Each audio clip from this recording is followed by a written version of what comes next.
तू कुठे निघालीयस? मी कुठेही जायचं नाहीयेस. मी फक्त राजकुमार सरांना जेवण द्यायला जात होते. नाही म्हणाले ना, अमृतावर तिच्या बाळावर तुझी सावली पडलेली मला अजिबात चालणार नाही. असं का म्हणताय मॉम? तिने काय केलंय? तारा प्लीज, माझं तोंड उघडायला लावू नकोस तू. आता अमृताची हॉस्पिटलमध्ये जी अवस्था आहे ना, त्याला कारणीभूत फक्त सावली आहे. मी मुद्दाम नाही केलं काहीच. मला तुमचा शब्द नव्हता मोडायचा. मी खरं बोलते. वहिनींनी फक्त हट्ट केला म्हणून मी त्यांच्यासोबत गेले.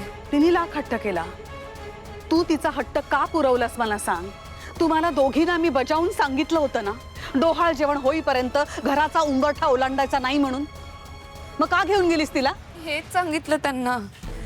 मी तुमचं नाव पण घेतलं त्यांच्यासमोर, पण त्या म्हटल्या की तू नाही आलीस तर मी एकटी निघून जाईन. अशा अवस्थेत मी त्यांना एकटीला सोडलं नसतं म्हणून मला जावं लागलं.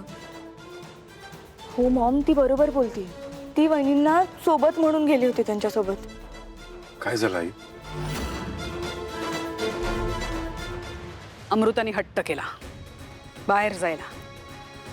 माझा नंबर आहे ना तुझ्याकडे? एकदा फोन करायचा मला, एकदा. मी तुम्हाला फोन केला असता तरी त्या थांबलं नसता. त्या देवीला नवस बोलल्या होत्या म्हणून माझं काहीच ऐकत नव्हत्या त्या. आणि तिला एकटीला कसं जाऊ द्यायचं होतं आई? काळजीपोटीच गेली होती ती. हो सावली, मला असं वाटलं होतं की तू एक जबाबदार सून आहेस, पण नाही. तू हे सगळं तिच्यावर ढकलतेस ना, अमृतावर. आणि तिने तुला वाचवायचा प्रयत्न केला म्हणून आज तिची अवस्था ही आहे. काय? हे कोणी सांगितलं तुला? रिक्षावाला. तो म्हणालाय सगळं.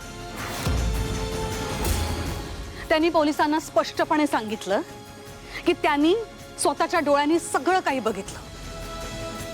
समोरून गाडी येत होती, ती खरं तर हिला धडकणार होती. अमृताने ते बघितलं, सावलीला ढकललं आणि म्हणून गाडीचा मार अमृताला लागला.